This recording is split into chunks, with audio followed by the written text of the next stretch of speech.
E eu não vou te buscar se você for embora. Pra onde eu corro se você for embora?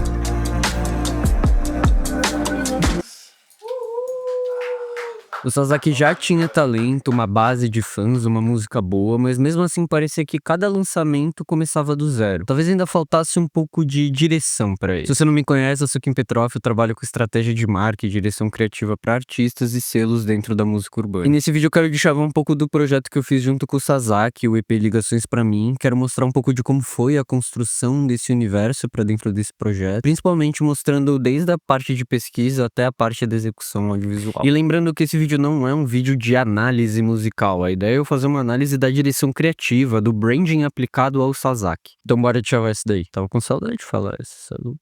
Antes de entender qualquer coisa, a gente precisa entender onde a gente tá num projeto, né? Entender o contexto daquele artista. Sasaki é artista e compositor do interior do Rio de Janeiro, e é muito legal ver como a música dele nasce de um lugar muito específico. Dá vozes a essas incertezas e sentimentos e dúvidas da juventude que tá nessa transição pra vida adulta. Eu vejo que é muito transformar todo esse caos de uma forma mais leve, em leveza. Quando a gente começou a trampar com o Sasas, foi muito de boa, assim, principalmente porque, ele já tinha talento, o moleque é um gênio, 16, 17 anos aí voando. Mas acho que além disso, já tinha uma comunidade de fãs que já se identificava bastante com o trabalho do Sasaki. Então a gente já conseguia partir de um lugar onde as pessoas já estavam se identificando, as coisas já estavam acontecendo. A gente já tinha uma matéria-prima para começar a iniciar esse projeto. Mas o que a gente entendeu que talvez ainda estava faltando pro Sasaki fosse uma forma, fosse uma direção para que ele conseguisse comunicar. De fato, um sistema que a gente conseguisse organizar quem de fato era o Sasaki e conseguir transformar isso numa identidade um pouco mais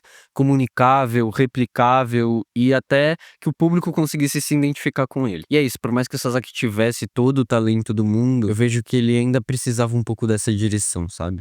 Objetivo principal, construir o posicionamento do Sasaki como marca, então definir como ele é percebido dentro da cena e por qual nicho público. E só assim, a gente tendo essa parte mais estratégica, a gente vai ir pro tático, pro conteúdo. Então, só assim a gente vai conseguir orientar a produção de conteúdo de uma forma mais estratégica dentro da sua rotina. Então, é conciliar isso daqui. Então, o grande segredo é como a gente vai conciliar o conteúdo com você, tá ligado? Faz muito sentido, irmão.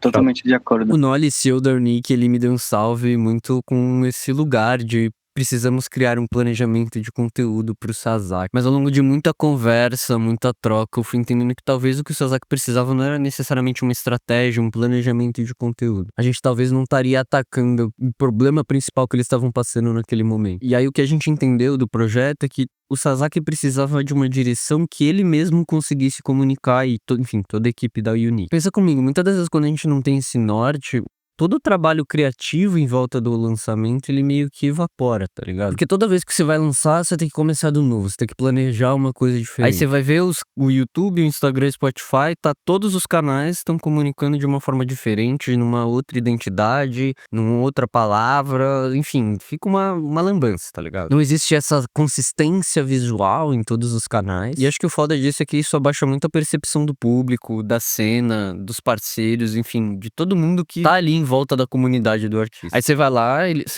todo lançamento é um novo, você tá lançando no escuro, e aí beleza, você vai investir às vezes na fórmula do conteúdo perfeito, ou aí você vai vir, agora vamos usar aquela trend, não, vamos fazer esse vídeo, vamos fazer esse teaser, enfim. Muitas vezes a gente vai gastar muito esforço, muito tempo, muito dinheiro investindo nos lançamentos, que muitas das vezes em 2 semanas ele já vai morrer, tá ligado? Então a gente entendeu isso, que o desafio do Sasaki, ele não necessariamente era apenas estético, né?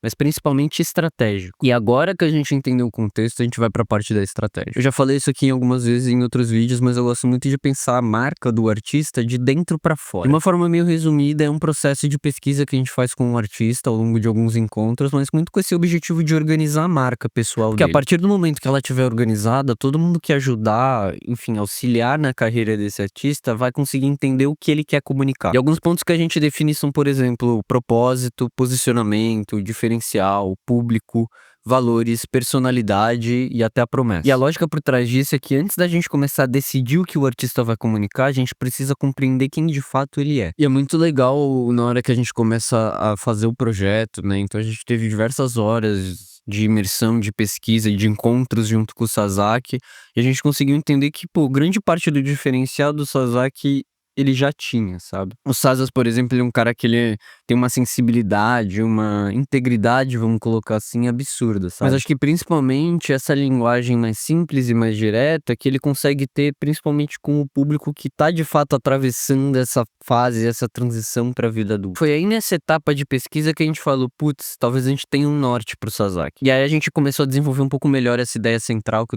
o Sasaki ia trazer, mas gira muito em torno de tudo bem não ter todas as respostas agora, porque o que vale é muito mais esse caminho, essa jornada, do que a linha de chegada, o destino final, sabe? E é muito legal dessa ideia central porque ela consegue funcionar como um filtro, tá ligado? Então, toda música, todo post que ele fizer, todo show, todo evento, toda ação de marketing que existir da carreira do artista vai passar por esse filtro. E agora, com essa estratégia um pouco mais firme, a gente entendendo de fato quem que é o Sasaki, a gente precisou usar a direção criativa para traduzir o que estava na estratégia. Ao longo do projeto, a gente acaba definindo alguns atributos que são meio abstratos, sabe? Então, por exemplo, a incerteza, a leveza, a conexão, esse lugar da jornada. Pra gente sair um pouco desse lugar menos tangível, a gente traduziu toda a marca no EP Ligações Pra Mim. E é legal porque Ligações Pra Mim eu sinto que é um projeto mais lado B do Sasaki, tá ligado? E por isso que a gente começou a desenhar um conceito que fosse relativamente mais simples, mas que a gente de fato conseguisse traduzir essas ideias e fosse um pouco mais fácil essa execução. A narrativa central acontece nesse único quarto, né? Então,